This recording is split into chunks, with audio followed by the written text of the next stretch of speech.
Bien, bienvenue à tous ceux qui vont s'adjoindre à nous pour cette partie du culte qui va traiter de, bien sûr, toujours à partir de la parole de Dieu. Ce matin, on va débuter le livre de Daniel, ce qui avait été demandé dans les choses à présenter. Et on va couvrir une introduction, puis une introduction qui est rendue nécessaire avec certains chrétiens qui doutent même du livre de Daniel ou de la datation, des choses comme ça. Mais on va aller regarder ça. Mais ce que je vous propose, c'est un voyage au travers le temps. Parce que le livre de Daniel a été écrit pour des choses qui se sont produites avant notre époque. Il y a des choses produites pendant notre époque, puis des choses dans le futur. Et c'est ce que le livre de Daniel nous ouvre la porte et nous entraîne dans un voyage. La semaine dernière, bien, il y avait l'introduction aux prophéties de la Bible qui a été présentée, dans laquelle on voyait l'importance des prophéties, le rôle dans la vie du chrétien. Puis, il y a près d'un tiers de la Bible, ce qui est prophétie, autant les prophéties de Jésus, sa première venue, sa deuxième venue, ce qui va se produire à son retour, son avènement, la résurrection, tout ça et tout notre avenir, les promesses sont dans les prophéties. Fait que quelqu'un qui veut mettre les prophéties de côté de la Bible, selon moi, fait une grave erreur. Son utilité comme preuve irréfutable de la provenance puis de la véracité de la parole de Dieu. Moi, ça m'a convaincu que la Bible était vraie et plusieurs autres. Ça nous exhorte, ça nous encourage comme chrétiens à persévérer, à grandir dans notre foi, à persévérer jusqu'à la fin parce qu'on sait que ce qui a été dit avant a été vrai, a été confirmé, puis le futur aussi est confirmé. Puis ça décrit comment et pourquoi veiller et prier. La plupart des chrétiens vont citer, oui, il faut veiller et prier, mais sans réflexion profonde. Mais les prophéties vont nous le décrire précisément. Bien, ce matin, on va avoir l'introduction au livre de Daniel, mais juste avant, allons nous tourner vers Dieu. Seigneur Tout-Puissant, toi, notre Créateur, l'auteur de notre vie, notre respire, tout, Seigneur, tout est entre tes mains.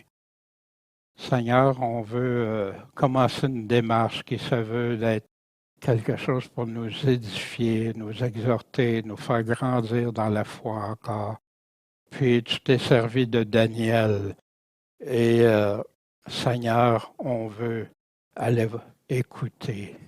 On veut être tes serviteurs qui écoutent parce que tu parles.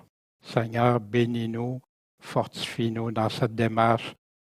Seigneur, ceux qui font des recherches sur Daniel, qui puissent être inspirés, Seigneur, puis que ça puisse être pour ta gloire. En ton Saint-Nom, Jésus-Christ, Maître et Sauveur. Amen. Le livre de Daniel est souvent appelé la révélation, la révélation de Jésus-Christ, ou le mot apocalypse qu'on voit souvent, de l'Ancien Testament. C'est tellement proche avec l'Apocalypse, il y a tellement de parallèles de choses qui se relient ensemble, puis qui parlent de l'avenir du futur. C'est le livre d'histoire écrit avant que l'histoire se réalise. C'est ça le livre de Daniel. Hier, aujourd'hui, puis demain. Puis jusqu'à la résurrection, puis l'établissement de son royaume éternel. C'est une démonstration de la toute-puissance de Dieu qui a un contrôle sur les affaires du monde et sur son peuple.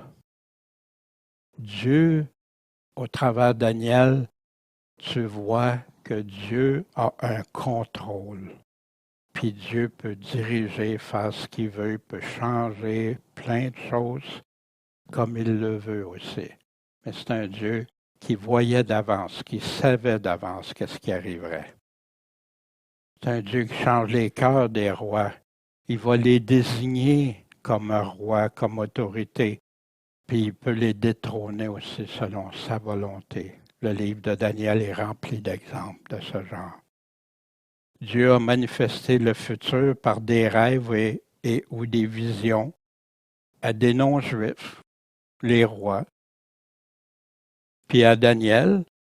Puis ce qu'il y a d'assez extraordinaire, contrairement à ce qu'on voit dans toutes sortes de positions théologiques ou autres, il nous en donne l'interprétation sans faille, sans place à tout ramener ailleurs que ce que Dieu dit. Dans le livre de Daniel, des grands exemples de foi, de consécration totale puis de persévérance, des encouragements, des exhortations pour le temps de la fin. Pensez seulement aux 3 amis dans Fournaise, à Daniel, et on va voir. C'est rempli, puis ça fait le délice d'un enquêteur, hein?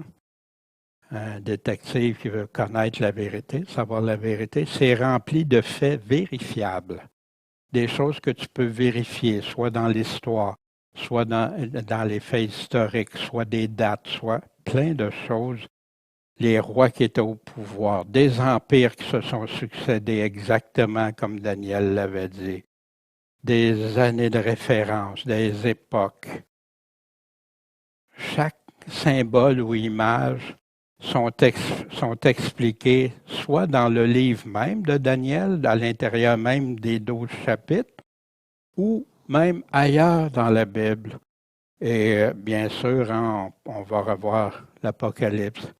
La statue décrit, c'est un symbole qui est utilisé mais pour arriver à du concret, des choses vraies, des choses réelles. Les bêtes, je me souviens quand je lisais ça au début, des bêtes, des cornes, mais je n'avais pas compris que Dieu en donnait lui-même la définition. Puis je n'avais pas encore fait le tour de la parole de Dieu pour comprendre. Ah, les cornes, les orteils hein, de la statue, les 10 orteils, la pierre qui va acheter ce royaume-là, tout ça. Puis pour moi, bien, quand j'ai commencé à lire Daniel, il y a des choses que c'était clair, évident, je pouvais comprendre, mais il y en a d'autres, c'était trop riche. Je me souviens, il y a des parties de Daniel que ça allait bien jusqu'à là, mais quand j'arrivais dans certains passages, certains chapitres, c'était trop riche, comme pour l'Apocalypse. Il fallait que j'arrête, je ne pouvais pas lire beaucoup. J'avais de la difficulté à assimiler puis digérer tout ce qui était écrit. Puis ça frappait hein, l'imaginaire, surtout quand tu es jeune chrétien, dans tes premières années, puis tu n'es pas fermé encore dans la parole. Puis tranquillement, ben, ça fait comme Daniel hein, qui a demandé des explications à Dieu. Il a cherché dans sa parole, puis a demandé à Dieu qu'il l'aide à comprendre. Puis aujourd'hui, c'est avec un grand plaisir que je veux vous partager ça, parce que le livre de Daniel est majeur. Il y en a qui vont dire c'est juste pour les Juifs. On va regarder ça. Premièrement, si ça serait juste pour les Juifs, Dieu n'aurait pas parlé de toutes les nations, puis ce qui s'est produit dans l'histoire, même Alexandre le Grand, etc. À propos de Daniel, des choses intéressantes à en connaître. Premièrement, il a été comme jeune adolescent amené captif à Babylone vers l'an 605 avant Jésus-Christ, au temps de la conquête des Babyloniens. Autrefois, c'était la Syrie qui était au pouvoir. Quand Babylone a combattu les Assyriens, l'Égypte, puis ainsi de suite, il a combattu aussi, bien sûr, Israël, Juda, etc. Mais c'est vers cette époque-là. En passant tout ça, on peut retrouver beaucoup d'informations dans le livre de Jérémie. Jérémie nous donne plein d'explications de ce qui s'est passé puis pourquoi ça leur est arrivé au peuple juif, au peuple d'Israël, d'avoir été déporté puis tout ça. Beaucoup sont morts, beaucoup ont subi la colère de Dieu aussi à cette époque-là à cause de leur désobéissance à Dieu. Bien, il est demeuré en captivité, puis après ça en exil, parce qu'il n'était plus vraiment en captivité. Il y a eu des postes d'autorité importants, mais il est resté en exil. Il n'a pas pu retourner en Israël comme il aurait tellement souhaité. Il a été fidèle et intègre envers Dieu toute sa vie. Puis il a été loyal aussi envers tous ceux que Dieu a mis en autorité sur lui. Jamais il a fait défaut à ça. Il a obéi. Dieu il a mis des autorités. Imaginez, des autorités ennemies du peuple d'Israël. Fait que Daniel croyait vraiment en Dieu, puis était entièrement soumis à Dieu. Fait qu'en étant soumis à Dieu, ben, ça faisait qu'il était loyal envers ceux que Dieu plaçait au-dessus de lui. Puis Daniel a été pendant une période, il y a eu 6 rois différents, avec souvent des empires différents à la tête. Hein. Puis, ce qu'on va voir de Daniel aussi, il s'en remettait à la Bible pour chercher puis comprendre. Exemple, quand il a fait le choix de ne pas manger des aliments qui pouvaient être souillés, c'est dans la parole de Dieu qu'il trouvait ça. Quand il a fait sa prière puis il a continué de prier, c'est dans la parole de Dieu qu'il a pris ça. Quand il a fait le choix d'aller chercher pour les 70 années, que Jérémie avait parlé, c'est dans le livre de Jérémie, dans la Bible, qu'il a été chercher ça. Puis Dieu a béni par la suite. Il y a plusieurs parallèles avec Joseph, Joseph, lui, avait été aussi devenu en charge de l'Égypte. Bien, Daniel aussi était souvent le second des rois qui étaient là. Puis Dieu a agi d'une façon extraordinaire avec ça. Dieu l'a béni, Dieu l'a dirigé. Dieu l'a protégé toute sa vie. Les prophètes qui ont été contemporains de Daniel, moi j'avais été surpris d'apprendre ça parce que dans ma Bible, je pensais qu'ils étaient tous un après l'autre. Mais non, dans le même temps que Daniel, il y a eu Nahum. Quand tu lis le livre de Nahum, de Jérémie, de 650 à 582, Nahum, lui, ça avait commencé en 658 jusqu'à 615. Sophonie, de l'an 640 à 626. Vous comprenez qu'avant Jésus-Christ, plus le chiffre est élevé, plus c'est loin, plus le chiffre rapetisse, plus c'est proche de la venue de Jésus-Christ. Habakkuk, de 608 à 598. Ézéchiel, de 620 à 570. Daniel, lui, a été de 620 à 540. Obdias, qu'on en a 590, parce que souvent aussi, il y a des dates que c'est l'année où il a prophétisé, ou entre les années. Fait que ça part de 658, Nahum, puis Daniel jusqu'en 540. Bien, Daniel a vécu dans la même époque que ces prophètes-là. Daniel connaissait des prophètes. On va voir plus tard avec Jérémie. Daniel, l'auteur du livre. Mais il y en a qui disent, ben oui, c'est sûr que c'est Daniel. Mais dans le monde non croyant, on met en doute que ce soit Daniel. Puis je dois m'arrêter à ça parce que c'est pas une contestation seulement des non-croyants, mais c'est aussi des théologiens critiques modernes qui mettent en doute que c'est Daniel qui a écrit le livre. Et plus que ça. Selon eux, c'est pas Daniel l'auteur, puis le livre serait soit une légende ou une fraude où il a été écrit après que les événements qui étaient cités dans Daniel se soient passés. Puis si j'en parle, c'est parce qu'il y a malheureusement de nombreux prédicateurs qui vont aller dans ce sens-là, qui vont appuyer ceux qui mettent ça de côté. Mais si on regarde juste au niveau de la Bible elle-même, le nom de Daniel apparaît 64 fois dans seulement 12 chapitres. Fait qu'avant de dire que c'est pas Daniel, déjà, si je ne doute pas de la Bible, je vais mais tout à coup que ça serait un autre Daniel. Mais Daniel confirme que c'est bien lui l'auteur. Et moi, Daniel, je regardais, j'ai vu d'autres autres hommes qui se tenaient debout, etc. Dans Daniel 12:5. Dans Daniel 17, juste quelques-uns, là. Et moi, Daniel, ça confirme que c'est vraiment Daniel qui est l'auteur du livre.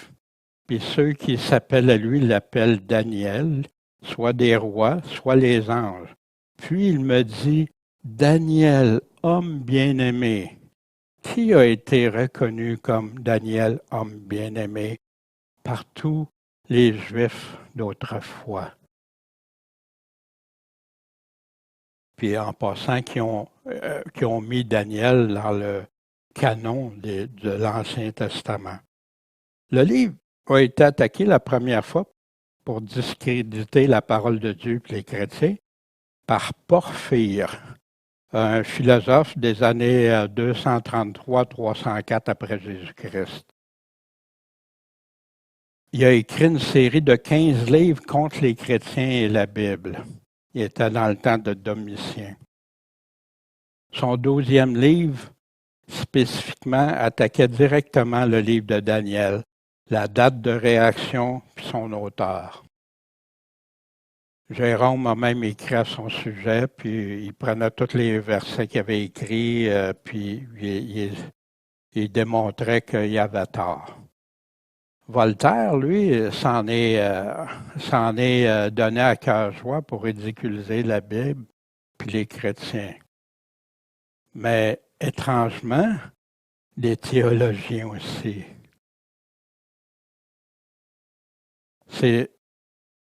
La prémisse de tout ça, c'est vu qu'il est impossible, puis il y a bien des chrétiens qui vont dans ce sens-là, là, qui ils disent pas comme ça, mais ils sont pleins de réserves. Vu qu'il est impossible de prédire avec tant de précision à l'avance ce qui va arriver, avec des détails, et vu que ce qui était écrit, ça a eu lieu, il faut absolument que le livre de Daniel ait été écrit après les événements. Fait que si c'est écrit après les événements, ben donc c'est pas Daniel qui l'a écrit au 6e siècle. Donc, ça, c'est vers 165 avant Jésus-Christ, parce que ils vont parler de l'abomination dans le temple, et tout ça, ils vont aller jusqu'à vers l'an 165, dans le temps des Maccabées. Mais en affirmant ça, il oublie une affaire bien importante, c'est que ça parlait aussi du oint qui serait retranché, le Messie qui serait retranché, puis ça, c'était pas arrivé. Mais plusieurs ont gardé ça. Jérôme l'a refuté, mais ça l'a influencé Augustin qui étudiait beaucoup la philosophie. Ça l'a influencé certains théologiens, des critiques modernes, dont Metzger et compagnie, les auteurs de nouvelles versions de Bible qu'on a vues quand on a étudié les versions de Bible. Mais est-ce vraiment la foi, ça? D'être prêt à contredire ce que la Bible dit? D'être prêt à remettre en question que la Bible, c'est des fables, des légendes. C'est ça, croire en Jésus-Christ ou croire Jésus-Christ? Daniel qui serait devenu une fraude ou une fable selon des non-croyants, mais pas selon le Seigneur des Seigneurs. Allons voir ce qu'il nous dit. Donc, quand vous verrez dans le lieu saint l'abomination de la désolation, qu'on va étudier plus tard, dont le prophète Daniel a parlé. En passant, il y en a qui classent le livre de Daniel ailleurs que prophète parce qu'ils disent, il ne prophétisait pas au peuple, il prophétisait avec des rois puis des choses. Non, mais pourquoi Dieu l'a fait écrire? pourquoi Dieu l'a mis là. Puis moi, juste le fait que Jésus l'appelle comment? Le prophète Daniel, ben ça me suffit. Je crois Jésus. Puis il rajoute que celui qui le lit fasse quoi? Attention. Jésus attire notre attention. Hein? Puis il répète dans Marc aussi la même chose quand vous verrez l'abomination est établie où elle ne doit pas être, que celui qui le lit fasse attention. Si Jésus confirme que le livre de Daniel est un vrai prophète de Dieu, que ce qu'il a dit, c'était vrai dans son livre, comment moi je peux arriver et dire Jésus s'est trompé? Jésus prendrait un faussaire, il se servirait de la référence de Daniel pour nous amener. Voyons donc, ça n'a aucun sens pour un chrétien. Pour un non-chrétien ou une personne qui se dit chrétien mais qui ne croit pas les paroles de Jésus, ça passe. Mais pas pour un véritable chrétien. Puis il ajoute spécifiquement de faire attention à ce qu'on va lire, parce que c'est dans le discours du temps de la fin, quand les apôtres ont demandé quand est-ce que ça va arriver, c'est quoi les événements, c'est quoi ton avènement. Qui peut le contredire en disant qu'il croit en lui? Qui prétend être croyant tout en affirmant que ce serait une fable, une erreur, que ça serait erroné? Hein? Mais on avait vu ça. Ben, ces personnes-là, c'est qui croyaient que c'était des légendes. Jonas, c'était une légende. Noé, Daniel, Moïse, c'est pas Moïse qui aurait écrit, alors que Jésus dit quand Moïse a écrit de moi. Mais ces personnes-là doutent de la parole de Dieu. Ils ne croient pas, ils pensent que c'est des légendes. Mais ça, c'est les auteurs des nouvelles versions de Bible qui ont retravaillé plus de 29 fois maintenant, je crois, les textes grecs, qui ont changé, reformulé, qui ont joué avec. Puis au travers de ça, tu as Bruce Metzger, Nestle Allen, puis tu as Carlo Maria Martini, qui est un jésuite pour le Vatican. Puis tous ces hommes-là ont eu des rencontres spéciales avec la papauté. Puis le chrétien d'aujourd'hui ne fait même plus attention à ces choses-là. Ceux qui voulaient détruire la Bible ont pris un contrôle. Mais qui peut annoncer à l'avance ce qui va arriver? Hein? On l'a vu la semaine passée dans le show. Dieu révèle à l'avance, il ne cache plus rien à ses serviteurs, les prophètes. Mais Daniel, lui, qu'est-ce qu'il pense? Quand il a été rencontrer le roi, puis expliquer son rêve, qu'il n'avait même pas dit à Daniel que c'était le rêve, puis Daniel devait lui interpréter sous peine de mort. Le secret que le roi demande, ni les sages, ni les astrologues, ni les magiciens, ni devins ne sont capables de le découvrir au roi. Les sages étaient inclus dans ça. Daniel est en formation pour ça, pour Babylone. Mais il y a un Dieu dans les cieux qui lui révèle les secrets. Il l'a fait connaître au roi Nebuchadnezzar, ce qui doit arriver dans la suite des jours. Puis il continue, hein? Et celui qui révèle les secrets t'a fait connaître ce qui arrivera. Et ce secret m'a été révélé. Non pas qu'il y a eu en moi plus de sagesse qu'en aucun autre. Est-ce que Daniel m'en profitait pour se glorifier? Non, pas du tout. Mais pour que l'interprétation soit donnée au roi et que tu connaisses les pensées de ton cœur, il venait de lui dire, c'est qui révèle les secrets? C'est un Dieu. Dieu dans les cieux, le seul vrai Dieu. Le livre de Daniel a été écrit en 2 langues. Le premier chapitre est écrit en hébreu. À partir du 2e chapitre au 7e chapitre, en araméen. Puis des chapitres 8 à 12, il est revenu en hébreu. Puis on verra ça, le pourquoi de ça. Je pense qu'on a des bonnes pistes dans ça. Mais premièrement, c'est un livre qui était dans la Bible en hébreu. Puis après ça, l'araméen était la langue qui était utilisée parmi les peuples. Puis justement, il y a beaucoup de choses qui vont pour les nations au travers de ça.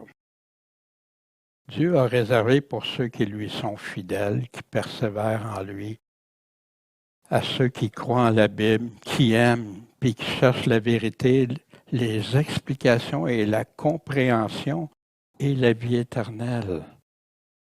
Allons voir ici, dans Daniel 12, vers la fin, vers la conclusion. Et plusieurs de ceux qui dorment dans la poussière de la terre se réveilleront, les uns pour la vie éternelle, les autres pour la honte ou l'opprobre, une infamie éternelle. Ceux qui auront été intelligents vont briller. Ceux qui en auront amené plusieurs à la justice de Dieu, brilleront comme des étoiles, à toujours et à perpétuité. Le temps de l'éternité est là.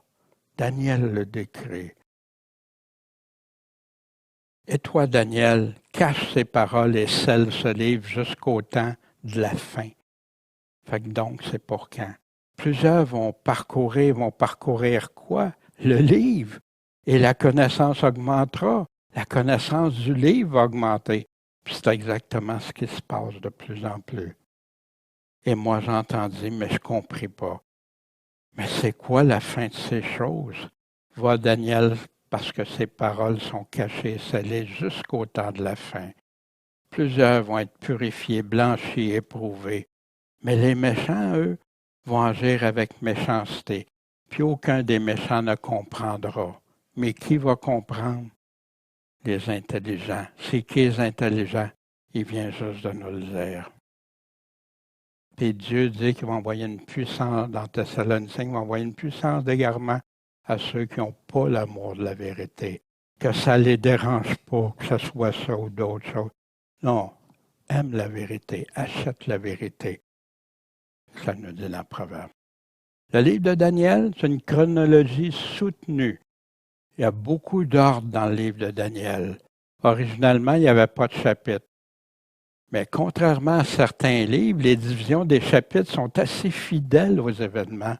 C'est bien, la personne qui a fait ça a quand même assez bien divisé. On verra le reste plus tard, là, vers la fin, à partir des chapitres, des derniers chapitres.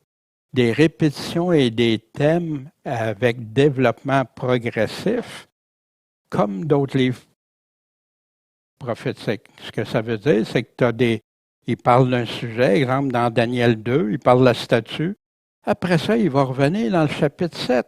Il va aller plus loin, il va développer. Après ça, il va revenir chapitre 8, 9, 11 et 12, puis là, de plus en plus de développement, comme on a dans l'Apocalypse. Des fois, il revient à ce qu'il a déjà dit pour donner davantage d'explications. On retrouve ça dans l'Apocalypse aussi. L'Apocalypse 1, Jésus, je viens bientôt. Oui. Après ça, tu vas au chapitre 14. Tu le revois au chapitre 19. C'est pas qu'il revient plusieurs fois. Il revient un avènement, mais c'est décrit, puis ça donne plus d'informations. On va examiner par thème, puis pas nécessairement par chapitre, mais selon le sujet qui est traité, que Daniel nous annonce ou la parole de Dieu nous annonce. Aussi, Daniel n'est pas seul à parler dans ça, parce qu'on a aussi Dieu a envoyé des messagers, des anges parlaient à Daniel. Il y a eu des choses. Au travers, ce qu'on va voir dans les chapitres de Daniel, il va y avoir des nombreux tableaux et des références pour ceux qui veulent valider, vérifier. Moi, je sais que ça m'a beaucoup aidé à voir les répétitions. Exemple, juste l'abomination de la désolation. Ben, il en parle dans chapitre 8, 9, 11 et 12 qui reparle de l'abomination. Justement, là où Jésus a dit, quand vous verrez l'abomination de Matthieu 24, 15, c'est important qu'on l'examine? Dans le contenu du livre, ben, au moins 3 des histoires les plus connues, la fournaise, les 3 amis de Daniel, la fosse au lion, la main mystérieuse qui est écrite sur le mur. Même beaucoup de non-chrétiens connaissent qu'il y a des histoires au travers de ça. Mais sauf que l'histoire, c'est des faits historiques et non pas des légendes. mais il y a encore bien plus. Là, c'est vraiment l'histoire écrite d'avance avec des preuves de réalisation. Pas juste c'est ça qui va arriver, puis on ne sait pas, ça va arriver. Non, il y en a plein, des royaumes successifs qui ont été identifiés clairement avec les noms, les prises de pouvoir qui avaient été prédéterminées, des temps définis, annoncés d'avance. Pensons juste aux 70 semaines qui a fait couler beaucoup d'encre, écrire beaucoup de livres, puis tout ça, qu'on va regarder. L'utilisation des symboles connus et identifiés. La corne, mais il te le dit, c'est quoi la corne? La bête, il te dit, c'est quoi? C'est un royaume, un empire. On va voir toutes ces choses-là. Il y a des visions, des rêves, autant des non-juifs que Daniel, qu'on avait parlé tantôt, des interprétations certaines, 100% par Dieu.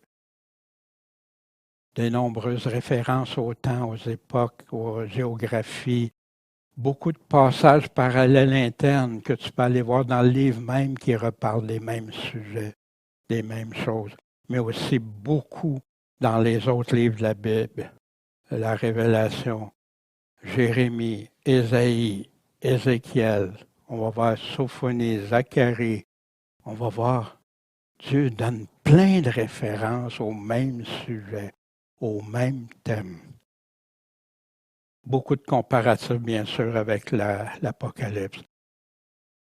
Comme j'ai parlé, c'est un voyage au travers le temps, le passé, le présent, le futur. Dans le livre de Daniel, les prophéties concernant le Messie, la pierre qui va détruire ces 4 empires, les empires de la statue, le Fils de l'homme qui revient, le Messie retranché non pour lui-même, avec des dates, des précisions. Quand tu vois ça, tu dis « Wow! » C'était écrit avec détail, précision quand Jésus viendrait, quand le temple serait reconstruit, etc., qui est mort pour le péché de son peuple. Sa description, comme on a dans l'Apocalypse. Dans les chapitre 1, on va voir Daniel, les a mis en captivité, la foi et le courage.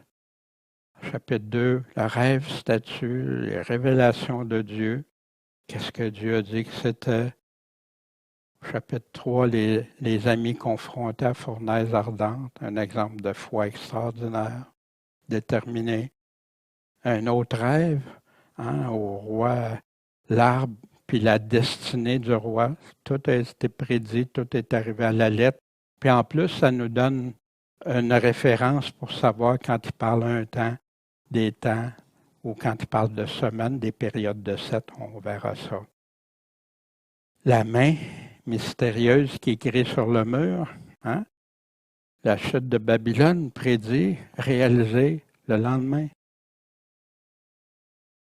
Chapitre 6, le piège pour Daniel. Des gens qui étaient jaloux, qui l'haïssaient, qui l'ont piégé, mais la fidélité de Daniel dans la fosse aux lions. Chapitre 7 à 10, on a 4 visions, puis les explications qui viennent avec. La prière de Daniel, les 70 semaines.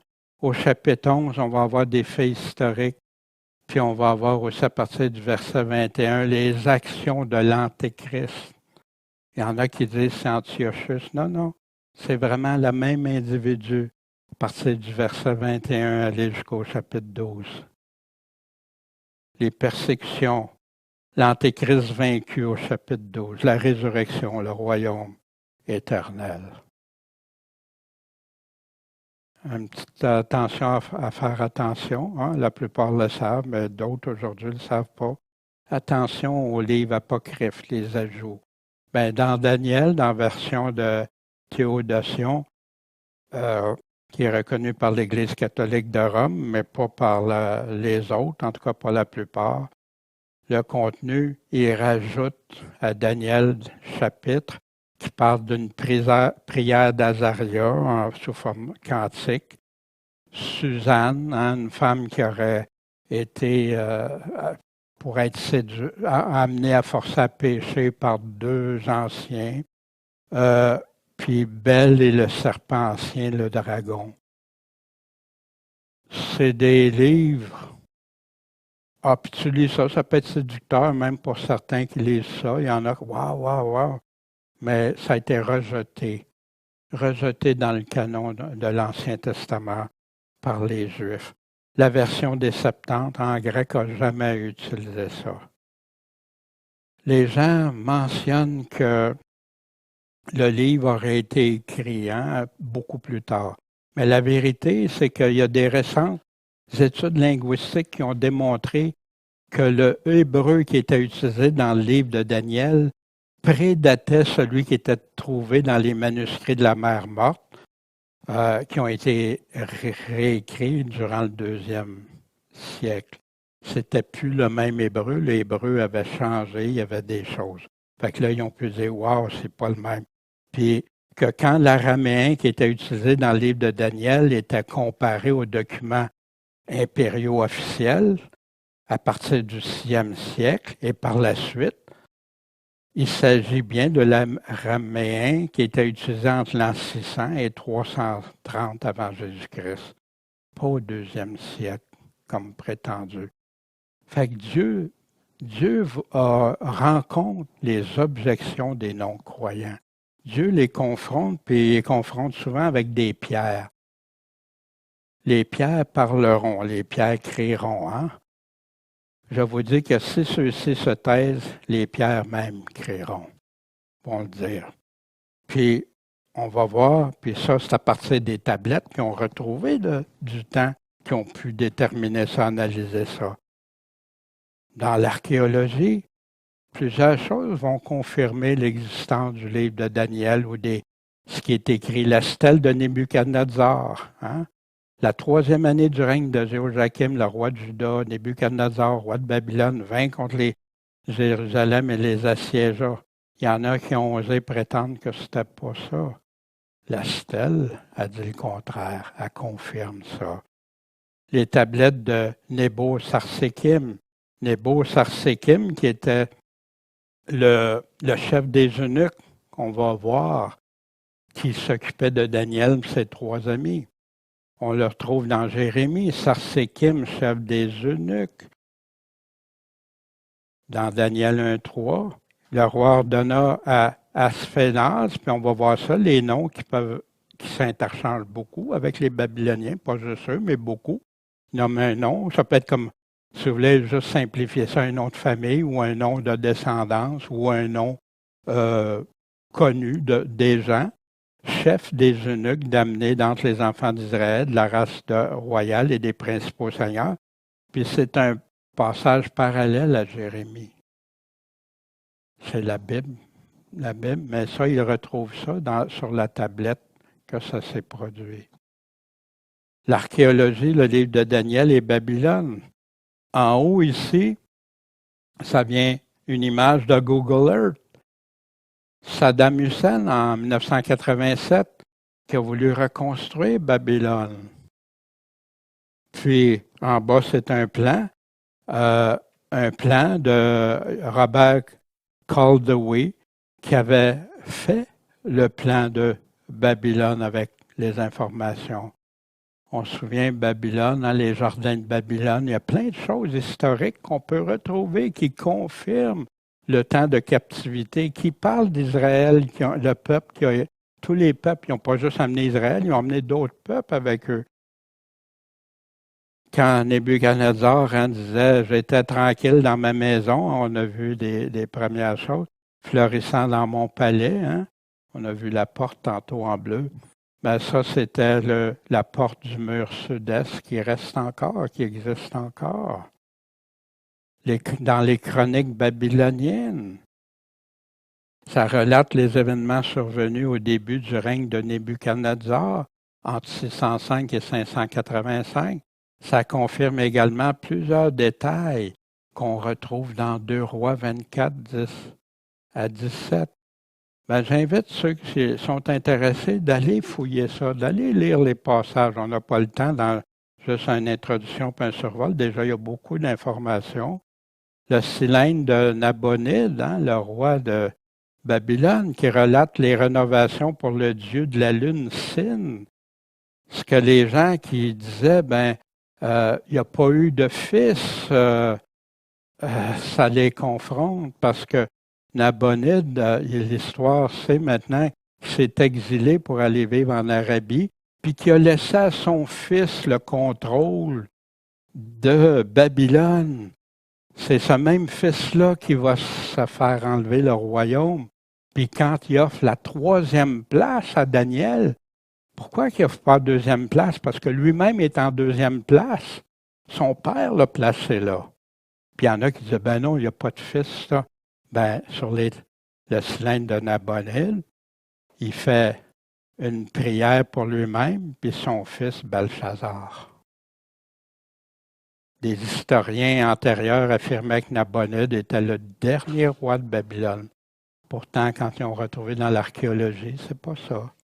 À chaque fois que quelqu'un vient contredire des choses de la Bible, pas longtemps après Dieu, il y a des découvertes qui arrivent et qui disent le contraire.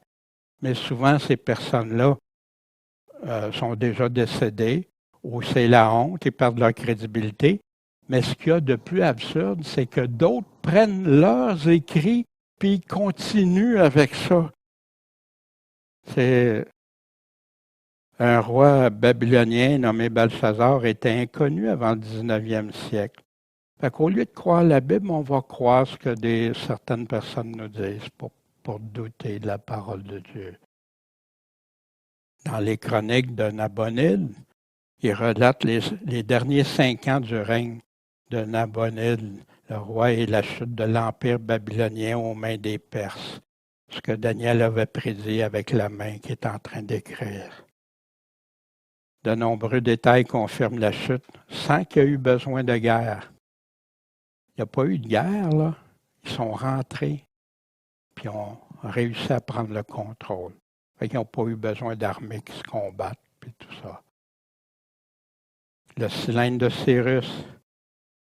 Cyrus, qui a donné l'autorisation de retourner aux Juifs de reconstruire. Et ce Daniel, en passant, c'est intéressant, ce Daniel prospéra sous le règne de Darius et sous le règne de Cyrus, roi de Perse. Sur ce cylindre-là, c'est la déclaration générale du roi Cyrus concernant que les peuples qui avaient été capturés par l'Empire de Babylone pouvaient retourner dans leur pays puis reconstruire leur temple et vivre librement. C'est exactement ça, on va voir ça jusqu'à la reconstruction, on va voir ça dans Daniel. En conclusion, si Jésus même nous confirme que Daniel est vrai, de porter attention à ce qui est écrit pour le temps de la fin. Oui, on peut pleinement y croire. Je crois en Jésus-Christ, je crois Jésus-Christ. Quand il parle, j'écoute. Puis là, il me réfère à aller chercher un prophète que lui-même a déterminé avant sa venue sur terre. Puis il nous a dit des choses importantes pour ceux qui croient en lui. Oui, on peut pleinement y croire. Laissons ça aux autres de ne pas croire, puis nous autres aimons la vérité. Puis c'est ce que je souhaite à tous ceux qui nous écoutent. Si vous avez entendu des choses comme qui vous amenaient à douter de la véracité de Daniel, c'est pas ça que Jésus nous dit. Croyons-y pleinement, avec pleine confiance. Qui veut nous faire douter? La jeunesse, Dieu a-t-il vraiment dit? C'est toujours là en toile de fond. Puis malheureusement, par des gens qui devraient nous instruire à croire de plus en plus en Dieu, puis qui parlent, qui disent ça, la Bible, l'autorité, mais qu'en arrière, les font ce que Dieu a dit. Oui, Dieu sait tout de l'avenir. Puis dans sa grande bonté, il a fait connaître à ses serviteurs qu'est-ce qui va arriver pour qu'on puisse veiller, prier, être prêt, être préparé être encouragés, exhortés, s'exhorter les uns les autres. C'est une invitation à faire un beau voyage au travers le temps, mais un voyage qui va nous conduire où? Dans l'éternité, pour tous ceux qui vont se confier fidèlement. Puis le livre de Daniel nous ouvre plein de portes, plein de références ailleurs, puis tout ça. Dans seulement 12 chapitres. Vous savez, il y en a seulement 7, dans le fond, qui parlent de prophétie sur les 12, hein, directement. Les autres, il y a beaucoup d'encouragement dedans, des exemples et des choses. Est-ce que tu désires en faire partie? Ben, c'est à partir, Dieu voulant, la semaine prochaine. On va examiner ensemble le chapitre 1. Et ensuite de ça, tous les chapitres. On va prendre le temps de le regarder. Puis qu'est-ce qu'on a qui nous confirme que c'est ça qui s'est produit ou ça qui se produit ou qu'est-ce qui va se produire. Puis avec ça, on est encadré dans un voyage extraordinaire parce que ce voyage-là vient de Dieu directement. Bien, Seigneur Tout-Puissant, merci. Merci parce que on a besoin d'être assuré à 100%, Seigneur. Quelque chrétien que ce soit, que ta parole est vraie, est toujours vraie, elle demeurera. Le ciel et la terre vont passer, mais tes paroles ne passeront pas. Mais Seigneur, on y croit, puis on veut y croire jusqu'à la fin, jusqu'à notre dernier souffle, soit à ton retour, Seigneur, ou à la résurrection. Seigneur, qu'on te soit fidèle et persévéré en toi. Et que tu nous dises à tous, bons et fidèles serviteurs. Seigneur, merci pour ta parole sur laquelle on peut mettre notre âme en jeu, Seigneur. C'est si important. Notre âme même est entre tes mains, puis entre tes paroles, puis de ce qu'on en fait. Merci, Seigneur. Amen.